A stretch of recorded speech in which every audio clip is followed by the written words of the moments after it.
Inclinemos nuestros rostros para orar.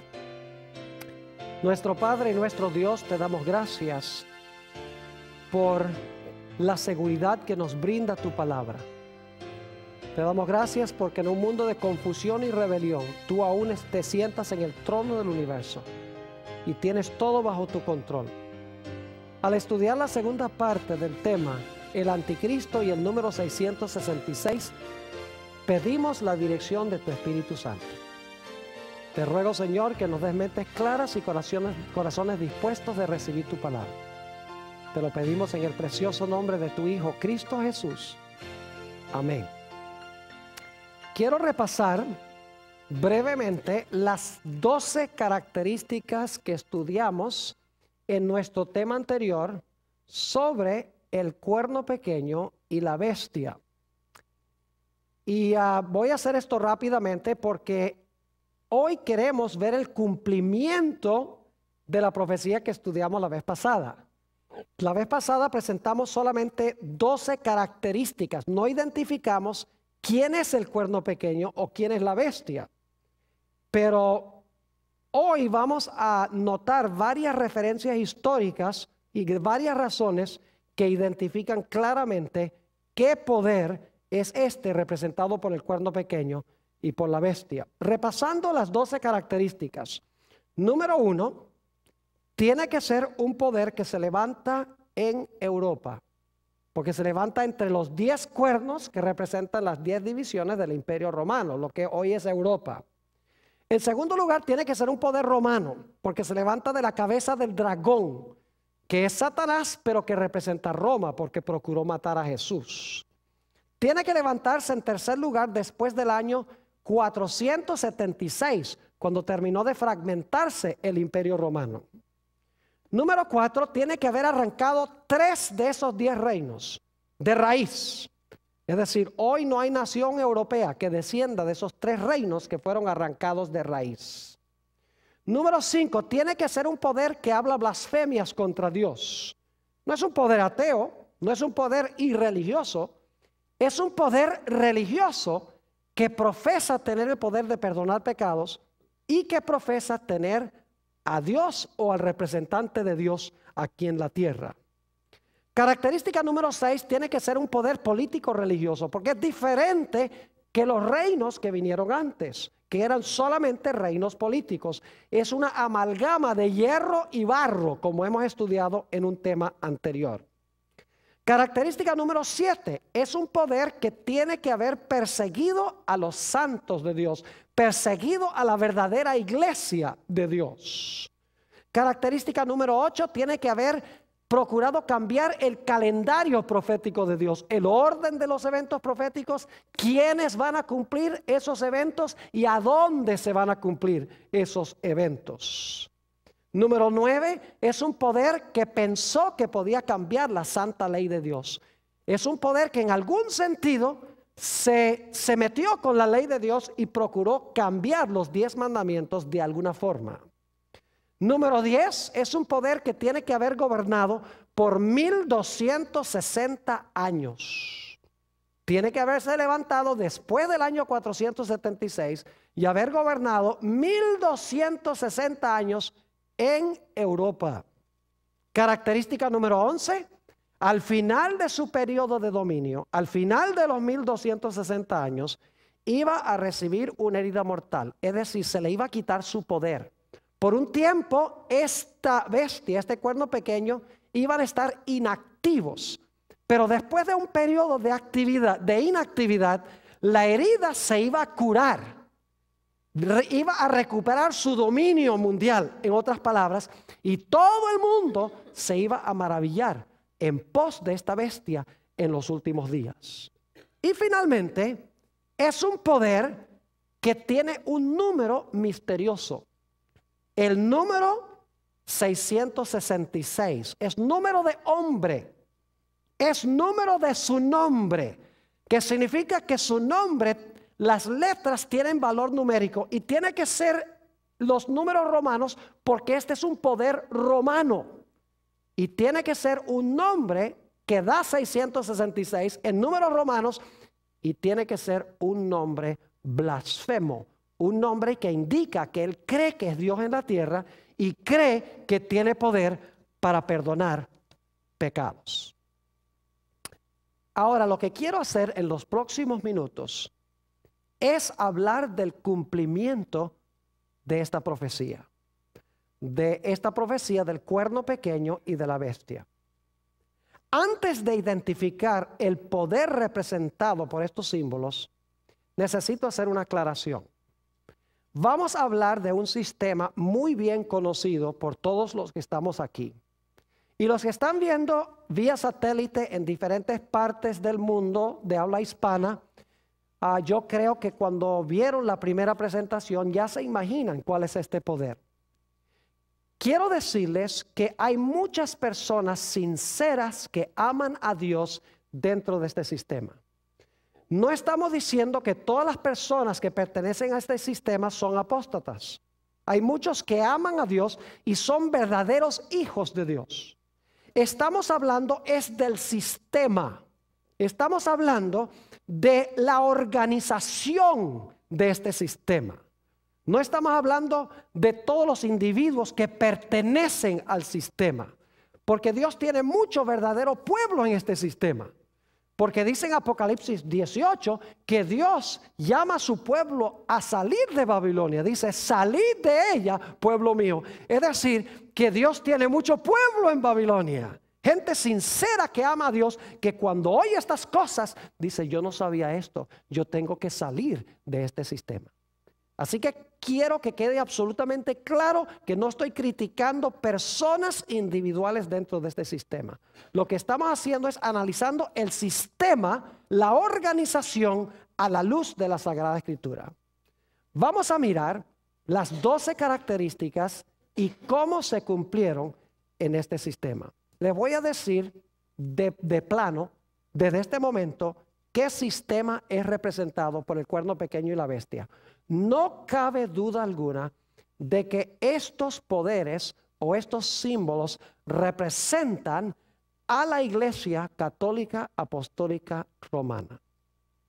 Ojalá yo no tuviera que decir eso, porque yo tengo inclusive amigos que son católicos romanos. Aman a Dios, son sinceros, como les he mencionado, pero las características hablan de por sí mismas. Y cuando yo acepté el llamado para predicar, le prometí a Dios que iba a predicar toda la verdad, aunque se desplomaran los cielos. No porque odio a la gente, sino porque amo a la gente. Y quiero que la gente se salve de los sistemas que están contemplados en las profecías. Primera característica, y aquí tengo unas hojas porque voy a leer varias citas históricas ilustrando cada punto. Se iba a levantar en Europa occidental. Voy a leer algunas citas de historiadores, no les voy a dar de qué libro vienen ni de qué página, porque si consiguen el DVD, ahí están todas las referencias, dónde está, en qué página está y en qué libro está y quién es el autor. Por la premura del tiempo solamente les voy a leer las citas. Dice un historiador, el anticristo o el cuerno pequeño debe buscarse entre los 10 reinos del Imperio Romano Occidental. No lo digo yo, lo dice un historiador, Thomas Newton. Nuevamente dice, el anticristo o el cuerno pequeño debe buscarse entre los 10 reinos del Imperio Romano Occidental. Otro historiador, es un comentarista muy famoso, Albert Barnes, dice esto: aún los romanistas, es decir, los católicos, admiten que el Imperio Romano se dividió en 10 reinos como resultado de las incursiones de las naciones del norte, es decir, de las tribus bárbaras. Los mismos católicos admiten que Europa se dividió en varios reinos cuando el Imperio Romano Occidental cayó. Es decir, ellos mismos dicen que lo que hoy es Europa fue el resultado de esas invasiones bárbaras. Es decir, los historiadores nos dicen claramente que el cuerno pequeño, la bestia, se iban a levantar en medio de esos 10 reinos que son los reinos o los países de Europa occidental. Esa es la primera característica. La segunda característica es que iba a ser un poder romano, porque se levanta el cuerno pequeño de la cabeza del dragón que representa Roma, y el dragón le da su poder a la bestia, que es lo mismo que el cuerno pequeño. Ahora fíjense los siguientes datos. Tiene que ser un poder romano. ¿Cómo se llama la Iglesia Católica? Se llama Iglesia Apostólica, Católica, Apostólica, ¿qué? Romana. ¿A dónde tiene su sede? En Roma. Si ustedes han ido al Vaticano, verán que la arquitectura es romana. El sistema de numeración que usan es el sistema de los números romanos. Su idioma oficial es latín. Además de eso, se le llama a su líder el sumo pontífice, que es el nombre que se le daba a los emperadores romanos antes de que se le diera al papa. Además de eso, claramente la religión del papado viene de Roma pagana. Ellos mismos admiten eso. El cardenal Gibbons, por ejemplo, que fue cardenal de Baltimore por mucho tiempo, dijo: nosotros no negamos que muchas de las cosas del Imperio Romano nosotros las adoptamos y las cristianizamos, las bautizamos y las hicimos cristianas. Además de eso, teólogos católicos como Malaquías Martín, que es un jesuita, dice claramente que la organización de la Iglesia Católica sigue el mismo patrón de la organización política del Imperio Romano. No tenemos tiempo de leer todas las citas, pero yo escribí un documento de 132 páginas con toda la documentación sobre esto que les estoy hablando en estos momentos. Fíjense lo que dicen los historiadores sobre el hecho de que el papado se originó en Roma y es un poder romano. Dice un historiador: la Iglesia Católica no era más que el Imperio Romano bautizado. El oficio del César fue perpetuado en el oficio del Papa. Otro historiador dice esto: la Iglesia Católica solapadamente tomó el lugar del Imperio Romano Mundial y en verdad es su continuación. El imperio no ha perecido, sino que se ha realizado una transformación de Roma pagana a Roma papal. Otro historiador dice, hablando del papado, es una creación política tan imponente como un imperio mundial, pues es la continuación del imperio romano. Aún otro historiador dice, la Roma cristiana es la sucesora legítima de la Roma pagana. Cristo triunfó y Roma se alistó para extender su dominio hasta el mismo cielo. Una cita más de otro historiador. Dice, una nueva Roma asciende lentamente sobre el horizonte. Es decir, cuando cae la primera Roma, la Roma pagana. Es la heredera de la religión que ha logrado vencer. Se apropió del esplendor externo que pertenecía a los césares. El emperador ya no es, pero el sumo pontífice vive aún. Ahora, el sumo pontífice es el vicario de Cristo, quien le ofrece a las tribus del norte la antigua civilización. Él los convierte a su credo y ellos le sirven como Padre y Juez Supremo. Son solamente unas pocas de las citas de historiadores. Tengo página tras página de citas de autores no solamente no católicos, sino de autores católicos, donde dicen claramente que Roma papal es una continuación de Roma pagana en todos sus sentidos. Es decir, la segunda característica es que tenía que ser un poder romano. Y la Iglesia Católica es un poder romano en todos sus sentidos, que se levantó en medio de las naciones de Europa. Tercera característica.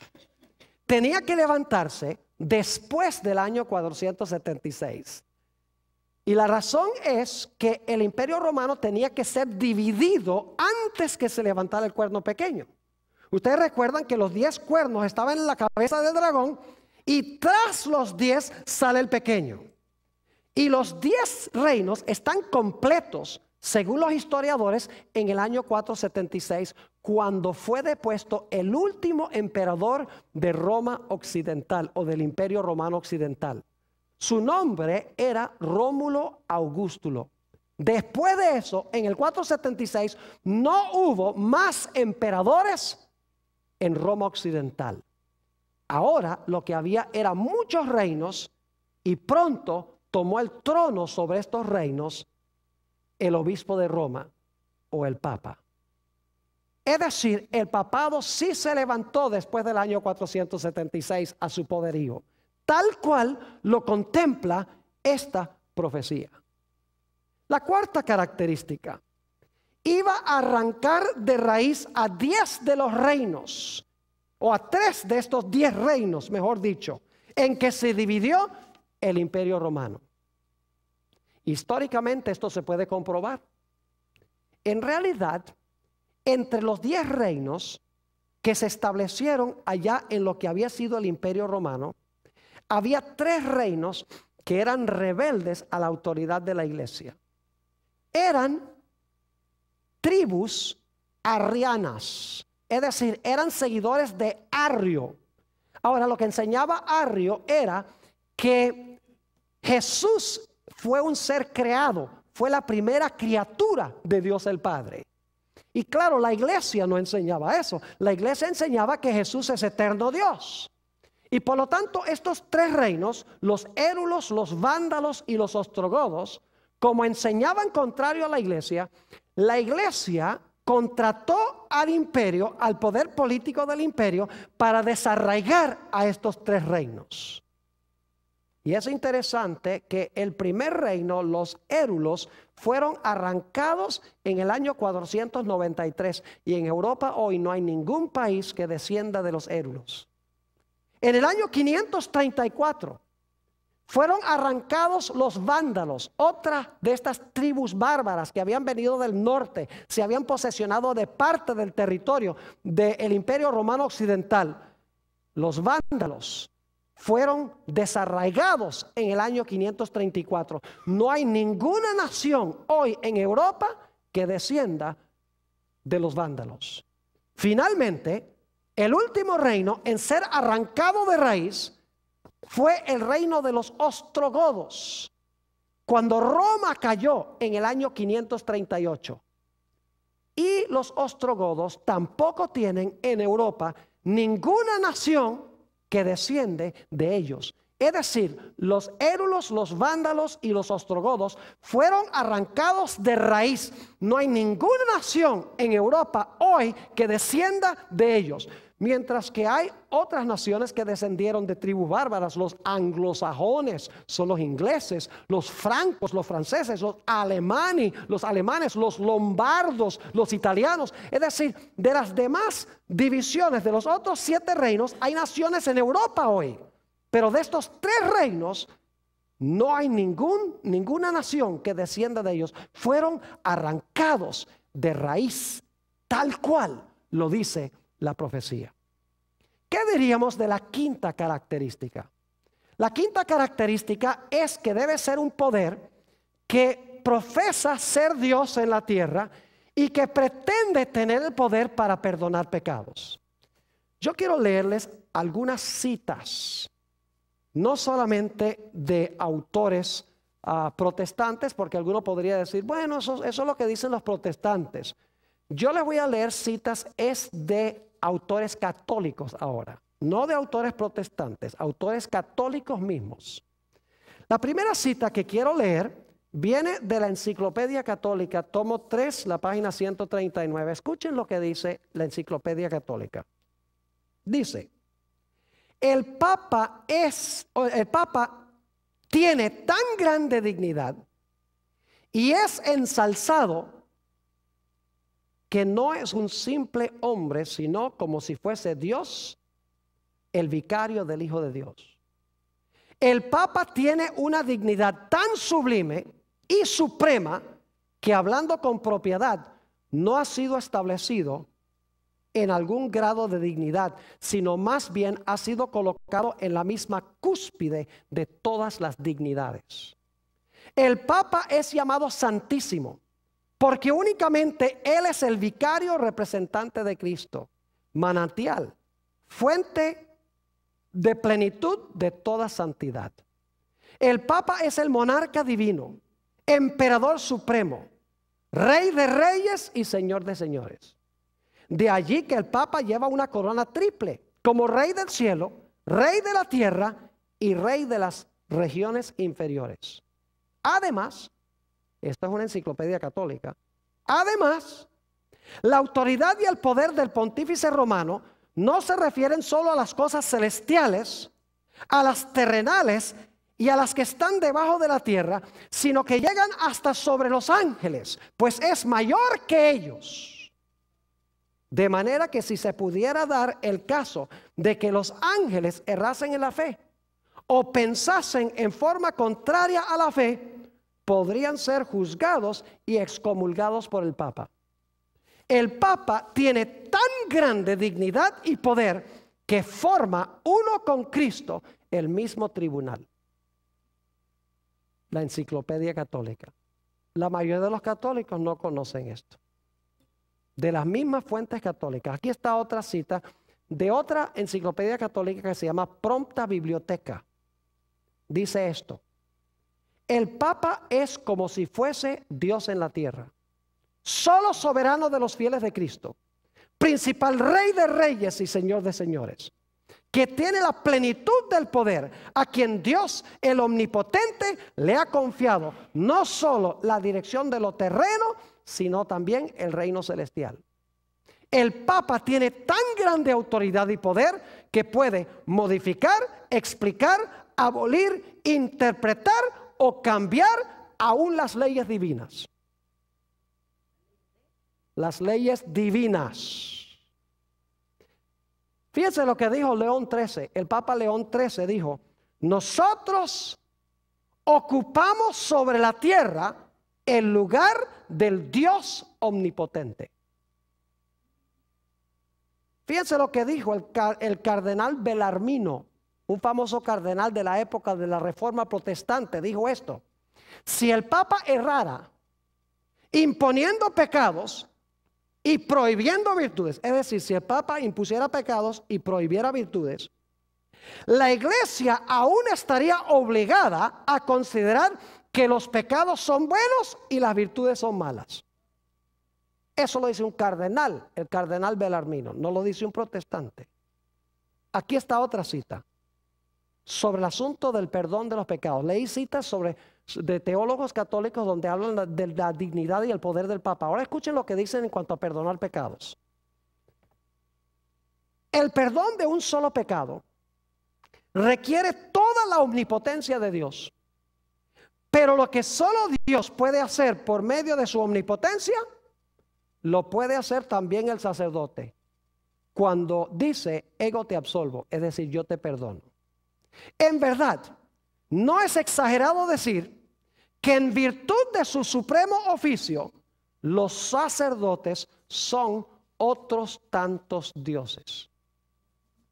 Esto lo dice San Alfonso de Ligorio en su libro La dignidad y los deberes del sacerdote o selva. Otra cita de San Alfonso de Ligorio es esta. Pero vamos a leer primero otra cita de una revista católica, luego vamos a leer algunos más de Ligorio. Dice en la revista Our Sunday Visitor, que es una publicación de la Iglesia Católica, lo siguiente: y cuando el sacerdote pronuncia las tremendas palabras de consagración, él alcanza hasta el cielo, hace que Jesús descienda de su trono y lo coloca sobre el altar para ser ofrecido de nuevo como víctima por los pecados del hombre. Este es un poder mayor que el de monarcas y potentados. Es mayor que el poder de los santos y los ángeles, mayor que el poder de los serafines y querubines.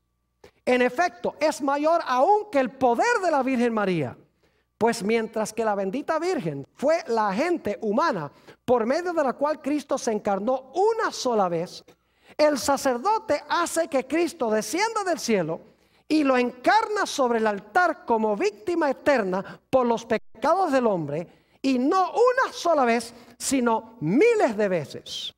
El sacerdote habla Y Cristo, el Dios eterno y omnipotente, inclina su cabeza en obediencia humilde al mandato del sacerdote. Aquí viene otra de Ligorio. Yo estoy seguro que los que están viendo vía satélite desconocían que hay citas de estas en las publicaciones católicas. Fíjense esto. Nuevamente el libro de Ligorio, página 28. Ahora escuchen esto. Si el Redentor descendiera a la iglesia y se sentara en el confesionario para dispensar el sacramento de la penitencia, y el sacerdote se sentara en otro confesionario, y Jesús le dijera a cada penitente, ego te absolvo, es decir, te perdono, y el sacerdote también le dijera a cada uno de sus penitentes, ego te absolvo, es decir, yo te perdono, los penitentes del uno y del otro serían igualmente absueltos. Increíble. Aquí viene otra cita. De modo, ahora esto es blasfemia. Dice, de modo que al sacerdote se le puede llamar el creador de su creador. Pues cuando pronuncia las palabras de consagración, yo no sé si ustedes saben que la Iglesia Católica, cuando el sacerdote dice hoc est corpus meum, este es mi cuerpo, el pan o la hostia ya no es hostia, es el cuerpo real de Jesús. Y el vino ya no es vino, es la sangre real de Jesús. De eso está hablando. De modo que al sacerdote se le puede llamar el creador de su creador, pues cuando pronuncia las palabras de consagración, él crea, por así decirlo, a Jesús en el sacramento, dándole una existencia sacramental y presentándolo como una víctima para ser ofrecida al Padre eterno. Así como bastó que en la creación del mundo Dios dijera, se ha hecho y fue hecho, Él habló y existió, así también basta que el sacerdote diga, hoc est corpus meum, este es mi cuerpo en latín, y he aquí que el pan ya no es pan, sino el cuerpo de Jesucristo. San Bernardino de Siena dice que el poder del sacerdote es el poder de una persona divina, pues la transubstanciación del pan, es decir, la transformación del pan en el cuerpo de Jesús, requiere tanto poder como la creación del mundo. Eso es blasfemia. Lo que se le atribuye al Papa y lo que se le atribuye a los sacerdotes de tener poder de perdonar pecados es blasfemia, según la definición bíblica.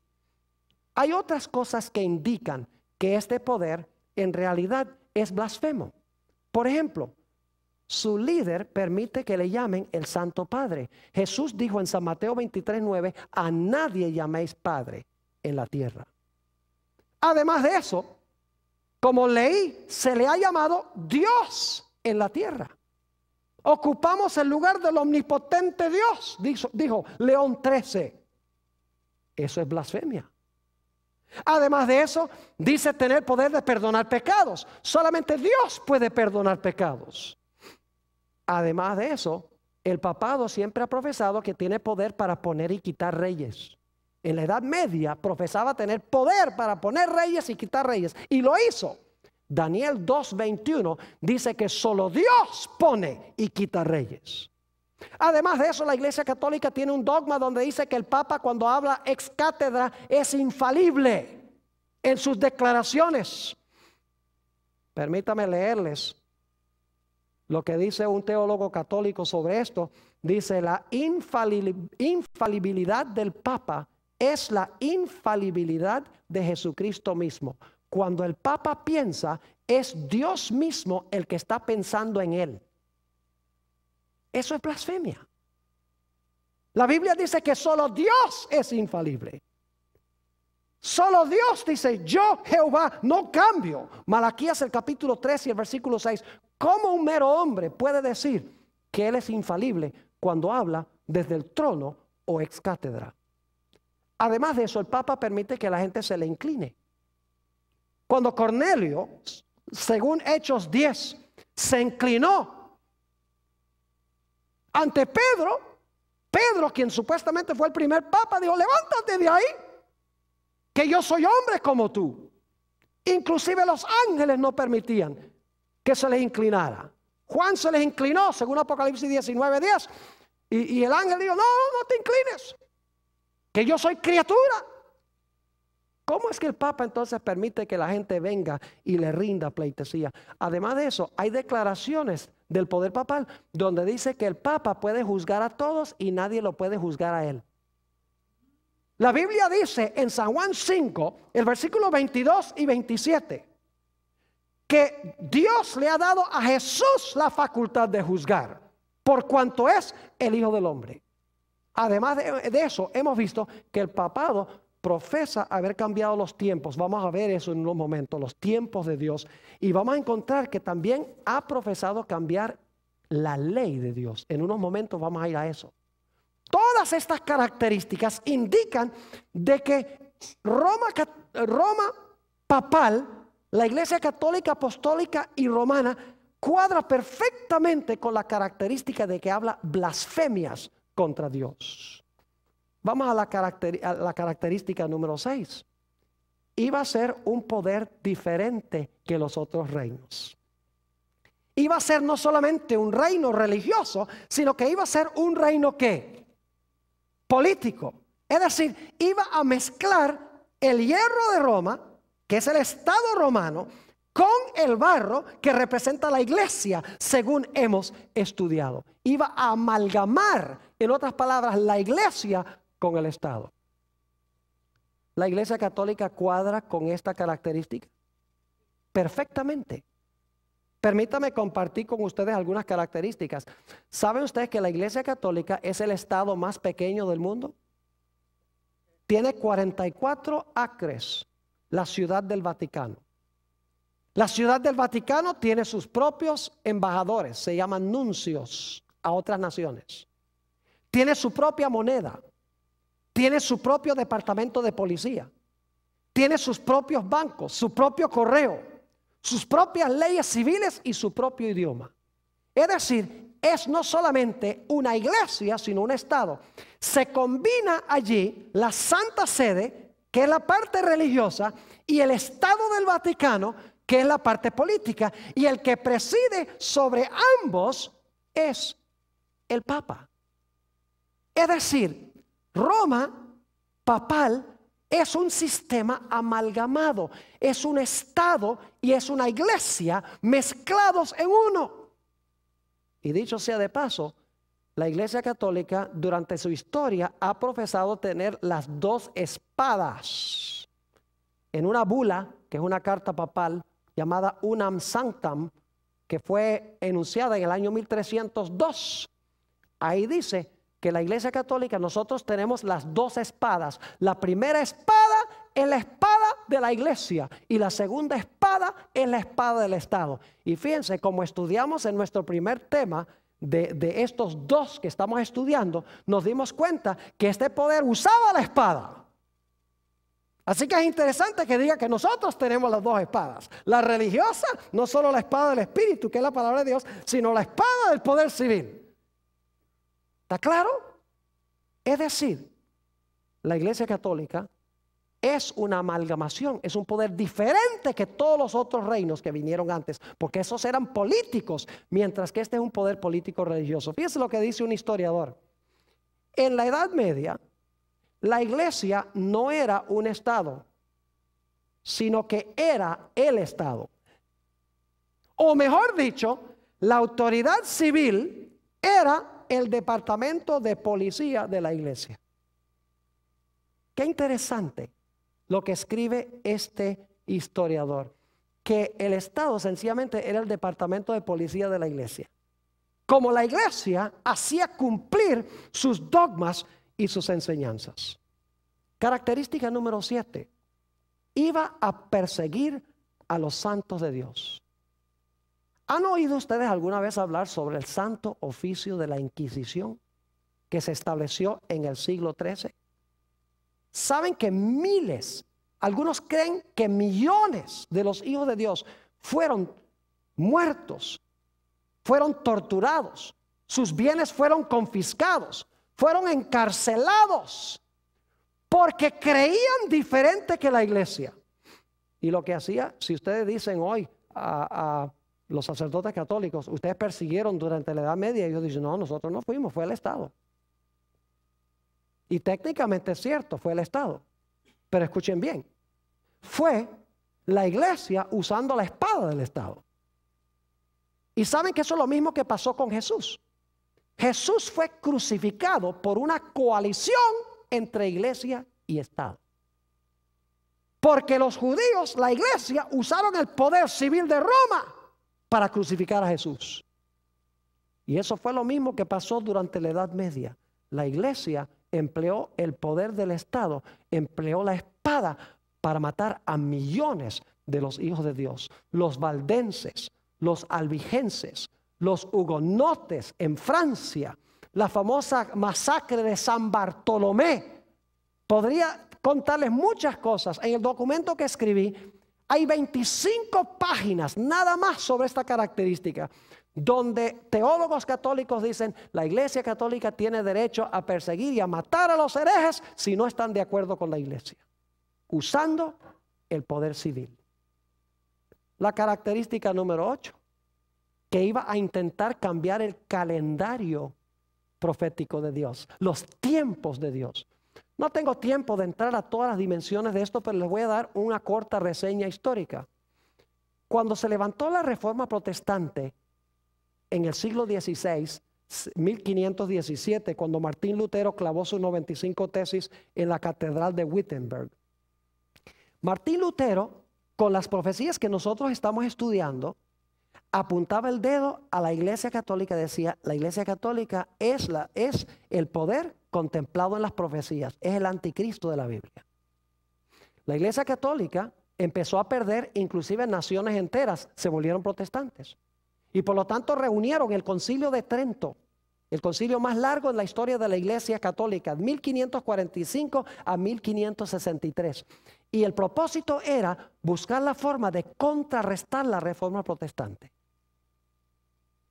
En el año 1534, un individuo que posiblemente han oído mencionar, San Ignacio de Loyola, estableció la Sociedad de Jesús, es decir, los jesuitas, como se conocen hoy en día.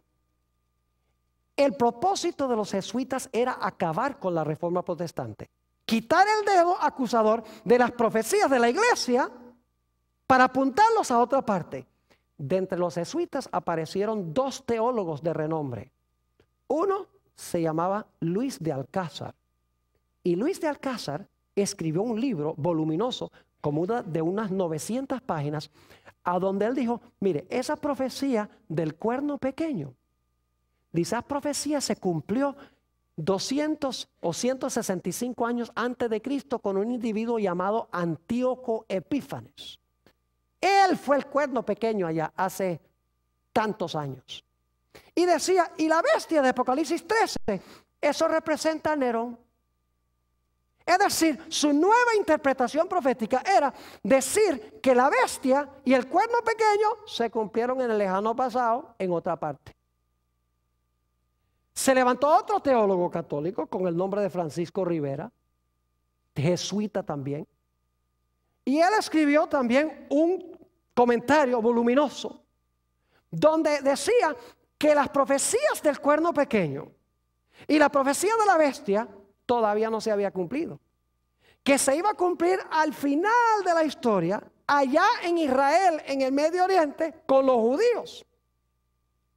Y por lo tanto, proyectando las profecías en cuanto al anticristo al lejano pasado o al futuro, nadie podía ver que estas profecías se estaban cumpliendo con la Iglesia Católica en esa época.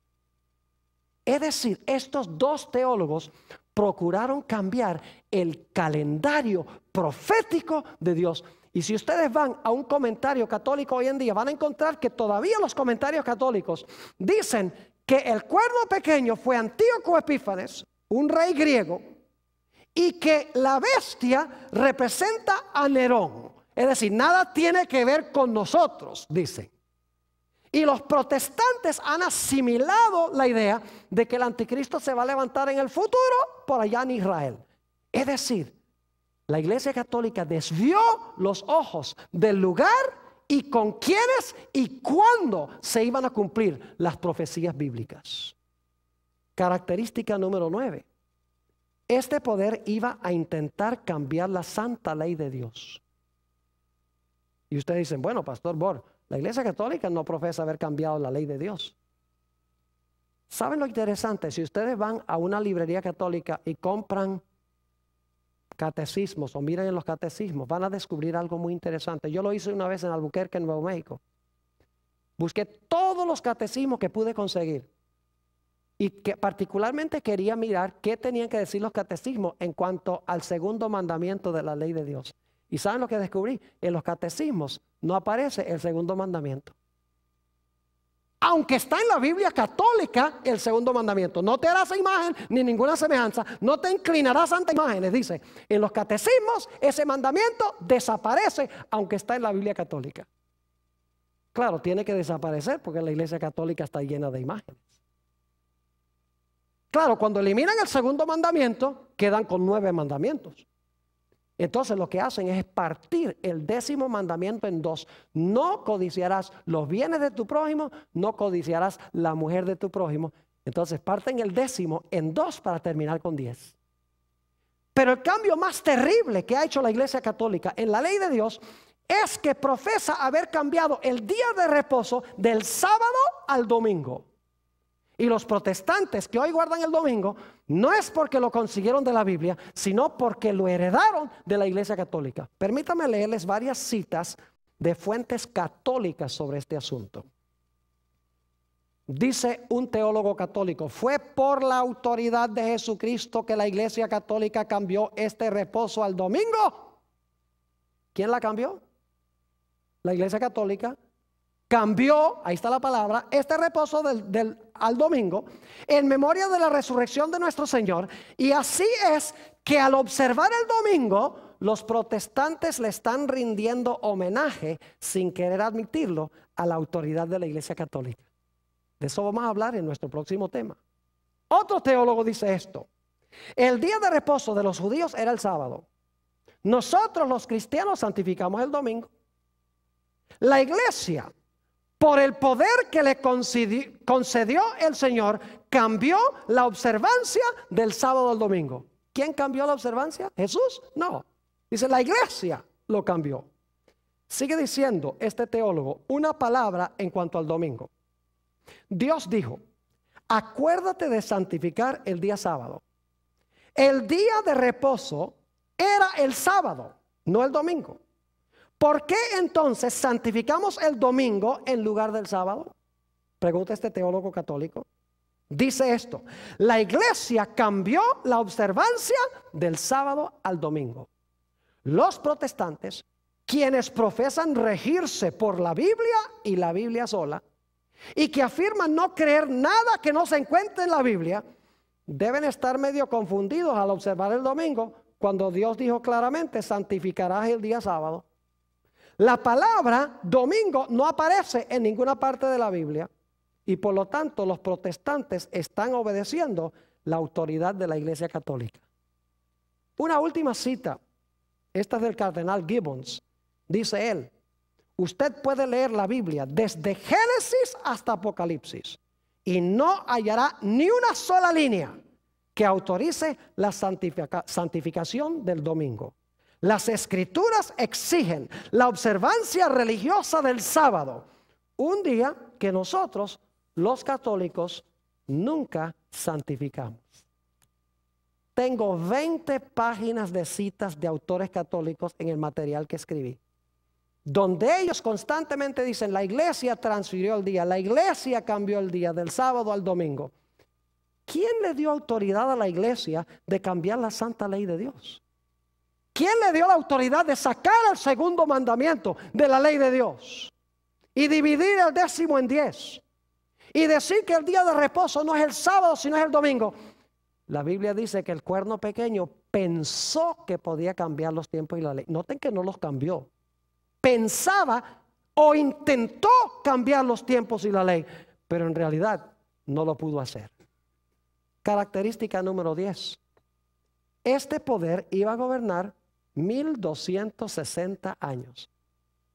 Esto es lo más extraordinario. ¿Saben ustedes que la Iglesia Católica gobernó exactamente 1260 años? recibió su poder cuando Roma cayó, cuando los ostrogodos, quienes controlaban a Roma, cayeron en febrero del año 538. El emperador Justiniano hizo del obispo de Roma el señor en el oriente y en el occidente del imperio, dijo el emperador Justiniano. Lo interesante es que en febrero del 538 la Iglesia Católica recibió el poder.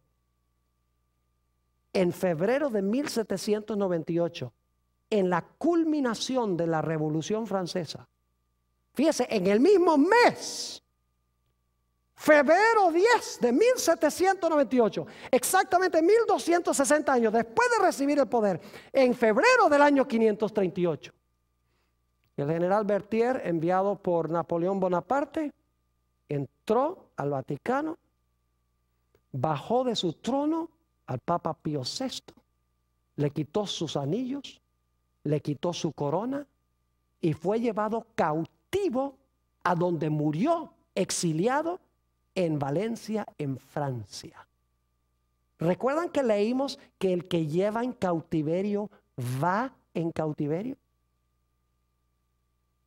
Ustedes pueden mirar, el poder civil de Francia se levantó con el fin de acabar con el poder papal. ¿Saben ustedes que Francia se le conoce como la hija mayor del papado? Porque Clodoveo, el rey de los francos, fue el primero en darle poder a la Iglesia Católica. Pero fue Francia en la Revolución Francesa y deponiendo al Papa de su trono que le quitó el poder exactamente 1260 años después de recibir su poder. Característica número 11. Después de la herida mortal, la herida se le iba ¿a qué? A sanar. ¿Estamos viendo hoy el sanamiento de esa herida? Escuchen lo que decían los historiadores cuando cayó el papado en 1798.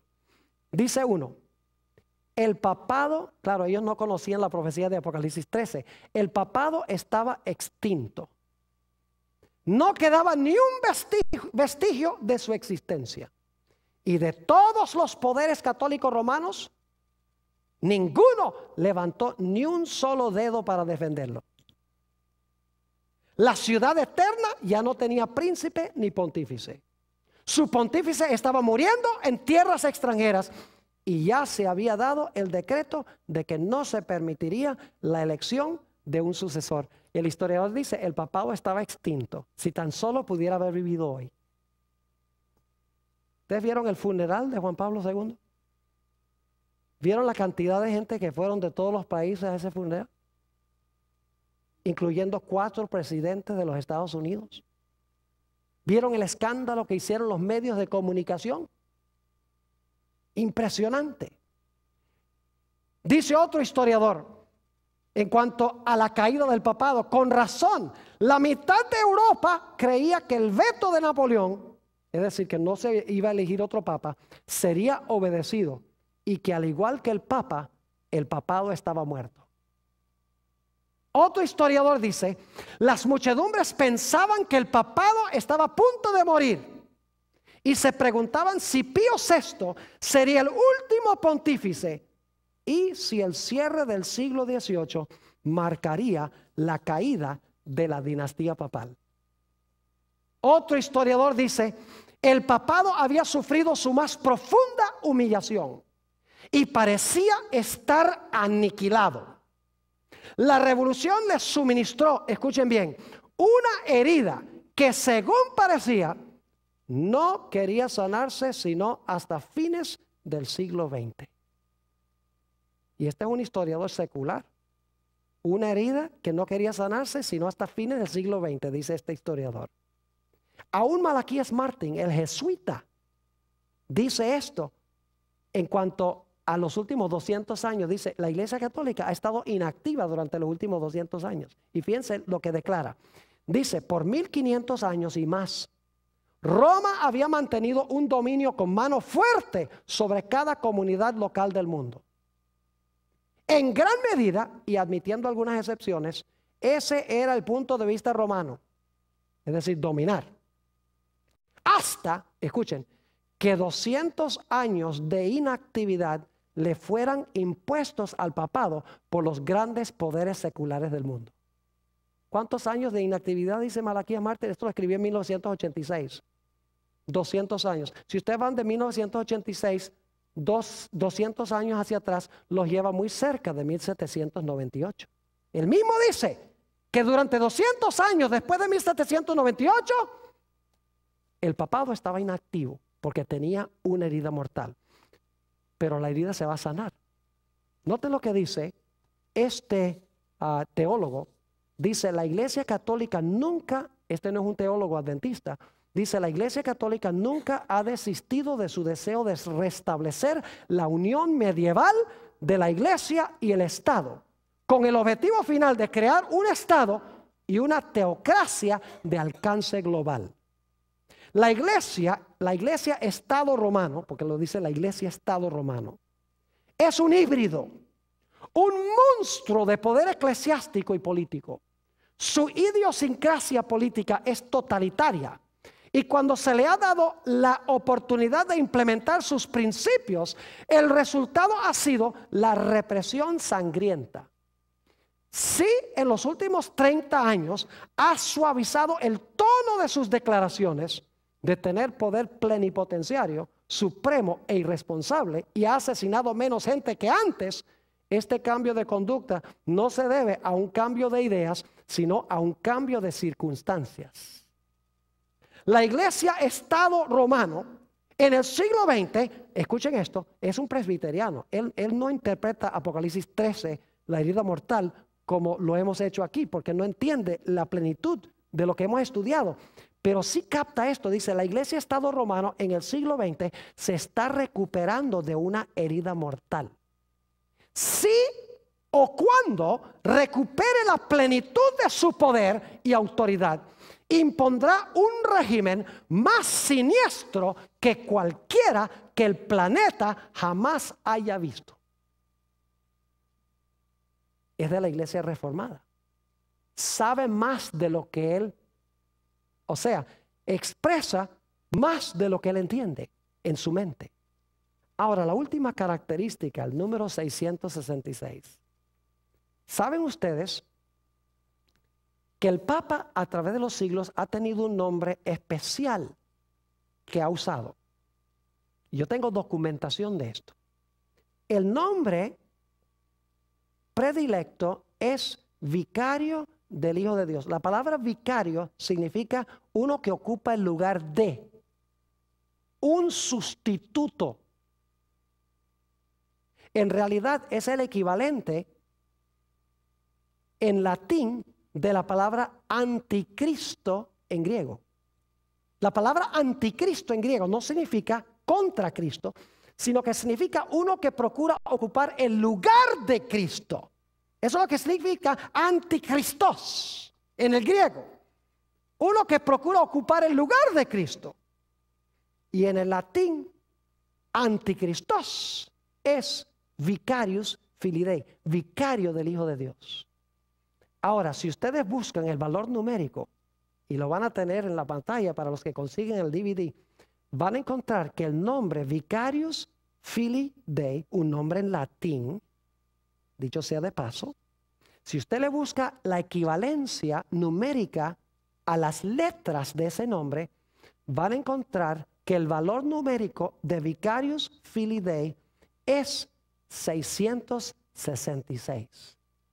Uno de los nombres predilectos del obispo de Roma, vicarius filii Dei. Ahora, hay un detalle más que quiero compartir en cuanto al número 666. ¿Es ese un nombre blasfemo? ¿Quién se atreve a decir que Él es el sustituto de Jesús en la tierra? Que Él ocupa el lugar de Cristo en la tierra. ¿Quién se atreve? El que ocupa el lugar de Cristo en la tierra es el Espíritu Santo. Jesús dice, yo les voy a enviar otro consolador, otro como yo. Es decir, que el Papa está profesando ocupar el lugar del Espíritu Santo. Ahora, un último dato en cuanto al número 666. Sabemos que ese número tiene que aplicársele a alguien en Roma Porque originalmente cuando el sistema de números romanos fue establecido, había solamente 6 números romanos. Hoy tenemos 7, tenemos la M. Pero la M fue agregada en el siglo II de la era cristiana. No era parte del sistema original de numeración que tenían los poetas latinos antes de Cristo.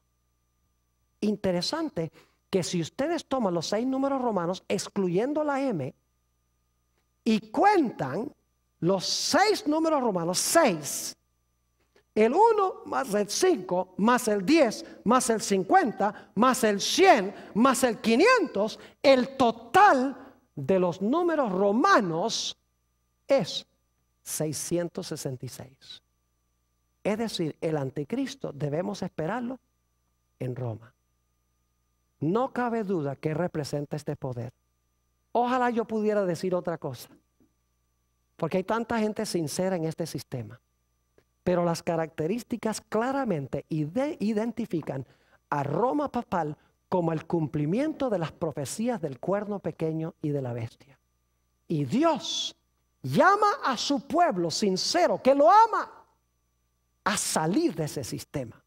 En Apocalipsis 18 y el versículo 4, Jesús hace el llamado: salid de ella, pueblo mío, para que no seáis partícipes de sus pecados y que no recibáis de sus plagas. Que Dios nos ayude a escapar de este sistema.